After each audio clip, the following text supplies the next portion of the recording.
Hi, I'm Tim Mahoney from Troon Golf, and welcome to our Player Development Month. Our goal is to give you 20 more yards. I'm here with Damon Goddard from Amp Golf Performance. Yeah, so our goal in this one is to try to elicit a little bit more of the inner athlete in you and to build some athleticism in order to gain 20 more yards.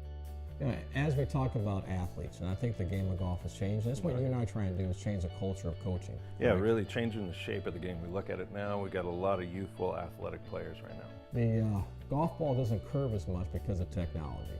So if you think about it, and you've been doing this 20 years, I've been doing this over 20 years, is that when we first started, the golf ball used to curve a lot, and you had to focus on the hands and focus on the arms to square the club face. Right. Now the golf ball is curving less. We talk about the engine, engine of the swing. Yeah. And we talk a lot about loading on the backswing and unloading on the downswing, correct? And so as I make my backswing, I simply load into my right glute as I crack that whip coming down with the correct kinematic sequence, and then try and unload.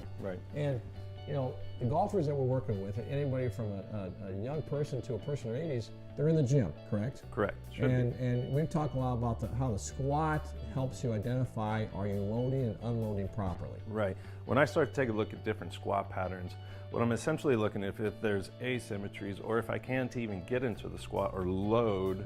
And then so another aspect that I'm also taking a look at is really, are we utilizing the ground well? When we think load and explode, we forget about the ground and being able to use the ground. So a lot of things I'll take a look at from a squat pattern, from a testing standpoint. You know, we'll go arms overhead, and then getting into a squat pattern. A lot of people will fall forward with this or not even be able to get into a squat pattern, and it all comes back down to the ankles and foot mobility there. You know, the foot is going to be a stable joint.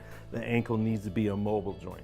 Okay. Sure. And so lack of ankle mobility really can inhibit load and explode. Is there anything they can do with their ankle to help them feel that stability? We talk about mobility and stability in the swing. Anything they can do for their ankles to help them load a little bit? You know, foam rolling is where I would start with right from the get-go. Okay. You know, just kind of breaking up some of the adhesions, things like that. You know, grids as well. Working the ankle mobility, there's a variety of stretches that we can do for the ankle. That's a good start to just try to increase the fluidity of the ankle. That way I can really get an effective load.